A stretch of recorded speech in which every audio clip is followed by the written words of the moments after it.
இவர்கள் கட்ட மாட்டார்கள், கட்டினால் செத்து போவார்கள். இப்ப மட்டும் உயிரோடு இருக்காரான்னு கேட்காத, அவங்க பகுத்தறிவு அவ்வளவுதான். கட்ட மாட்டார்கள். இங்க பிரமதயத்தில் அரசேந்திர சோழன் இதே மாதிரிதான் ஒரு சாஞ்ச சிவலிங்கம் இருக்கிறாப்ல, மேல போய் கூரைய பாரு, 2 இத்து போன ஓலை இருக்கு. டேய் நான் சொல்றேன், நீ நம்ப மாட்டீங்களடா, போய் பாரு. அவனுக்கு யார் பண்ணணும்? நம்ம தான் வந்து கட்டணும்.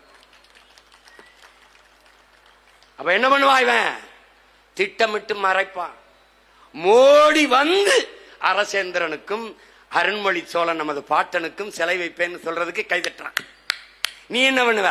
நான் எங்க அப்பாவுக்கு 200 கோடியில் சமாதி கட்டுவேன், நான் ஈவேரா ஐயாவுக்கு சிலையா திறப்பேன், ஐயா கருணாநிதிக்கு திறப்பேன்.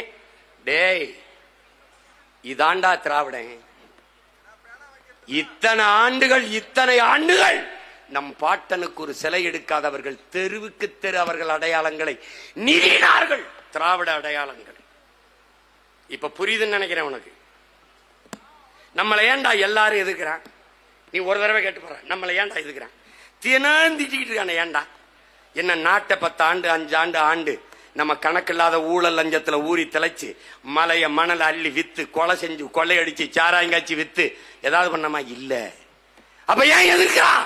இதையெல்லாம் நாம் வந்து விட்டால் செய்ய முடியாது, அதனால் தடுக்கிறான்.